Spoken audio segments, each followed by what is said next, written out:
knowing everything actually is not always everything. Being able to have all the knowledge, wisdom, intelligence in the world actually is not always everything, because it also simultaneously introduces and basically familiarizes us with tremendous and unconditional isolation, hate, disdain, solitude, and criticism, opposition, judgment, challenge, and many other bad and undesirable qualities and conditions, also, particularly from the society in which we live, from the unconscious mass and repressed majority, tribe, herd, who have neither acknowledged their shadow nor have they come face to face and basically sought any confrontation with the unconscious material and shadow content inside of themselves, as a result of which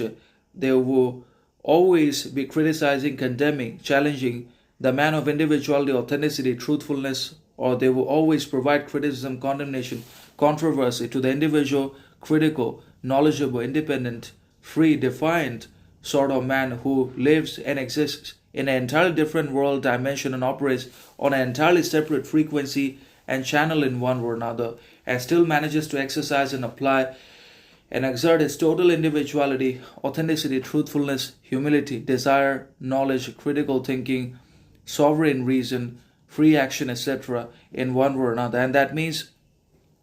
not knowing sometimes is better, because it avoids and averts criticism, condemnation, isolation, judgment, anyways, from everyone in the society in one or another. And always being able to know or having tremendous quantities of knowledge or enormous quantities of cash, money, wealth, riches also leads to unhappiness, crises, poverty, and a sense of misery which is unexplained, undesirable, and basically unconquerable, anyways, in one or another. Because everything cannot be known, because there is no everything, there is no omni knowledge.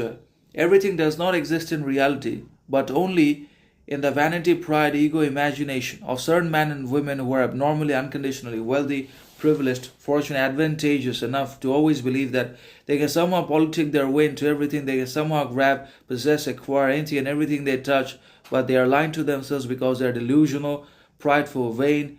ignorant, and pretentious in their actions, behaviors, habits, and there is no all knowledge. And obviously, everything cannot be known, because there is always available knowledge which is always expanding, because knowledge is an ever expanding, ever growing phenomena condition. And that's why having all the knowledge is impossible, impractical, anyways. We can have knowledge in great quantities, but we cannot have all the knowledge. We cannot know everything, because that is inaccessible